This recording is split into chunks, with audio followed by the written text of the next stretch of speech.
Hello everyone, this is Weston's Weatherwise with another video forecast.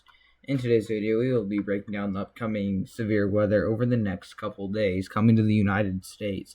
Starting off with the Day 2 categorical SPC outlook, you can tell that we do have a slight risk of severe weather in play for anywhere from portions of western and central Arkansas back to portions of southeastern Oklahoma, along with parts of the Arklatex region and North Texas. Damaging winds, large hail, and a tornado or two cannot be ruled out tomorrow. And if we go ahead and look, you can tell that we do have a 5% risk in play here in parts of Texas, Oklahoma, and extreme far southwestern Arkansas, with a 2% tornado risk on the outside of that.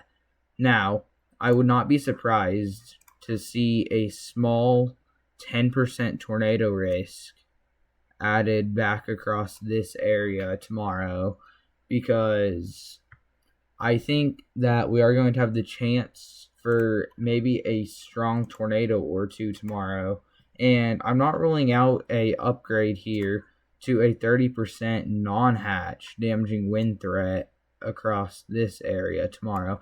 I will go over all of that here in a moment. But moving on to the damaging hail threat, you can tell we do have a 15% risk tomorrow back there in parts of southern Oklahoma and North Texas. Then we do actually have a 5% risk tomorrow back in portions like Illinois, Missouri, Indiana, parts of Ohio, and Kentucky. So we are watching that closely. But moving on to the Day 3 outlook, you will tell we do have an extremely large marginal risk extending all the way from the border of Canada all the way back towards portions of the border of Mexico and Texas. So we are watching that one extremely closely too. And I also would not be surprised if we do see a damaging wind upgrade across this area for our Day 3 outlook on Thursday. Moving on to models like the HRRR, for today, we are going to be able to see, we are going to get some more supercells that fire off here in the next few hours, it looks like. Damaging winds, large hail, and a tornado or two cannot be ruled out before we get more of a linear storm mode, damaging winds, large hail, and a QLCS tornado threat. And then tomorrow we are going to be watching for this line of storms to fire up. So watching that one extremely closely too. And then why I would not be surprised to see a damaging wind or tornado risk upgrade. I can't see far out enough yet, but any of these prefrontal storms that get going are going to pose that damaging long track tornado risk. And along with this line of storms that is going to be going across parts of Texas and Oklahoma, I do think we may get that Boeing segment that will produce a 30% damaging wind risk. So watching that closely.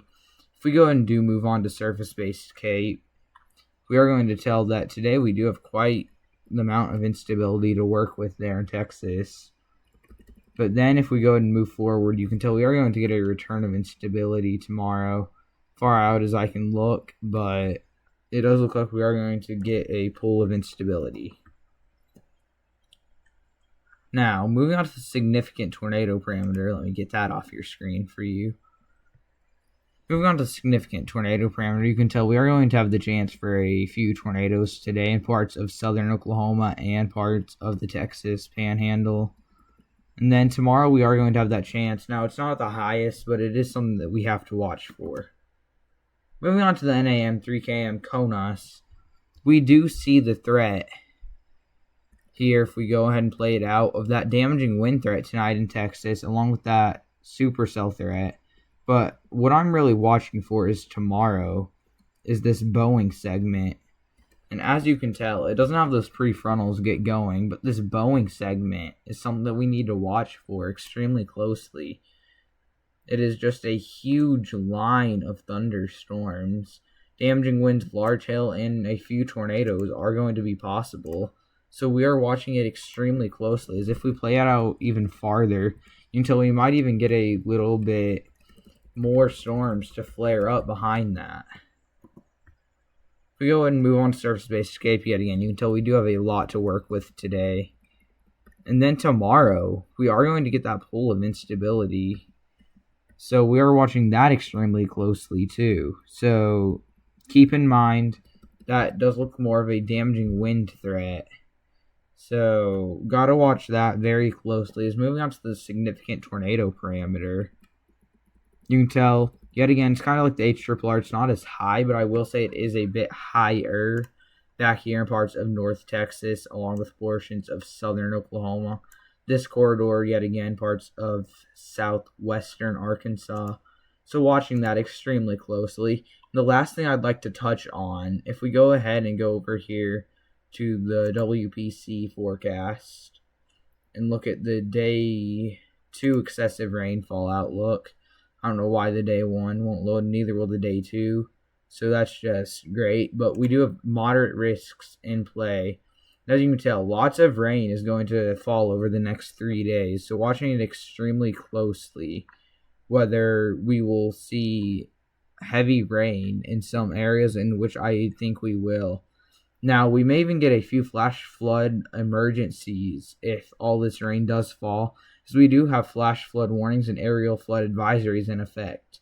I hope you guys all enjoyed today's video. Make sure to drop a like and subscribe if you are new here, and I will see you in the next one. Bye.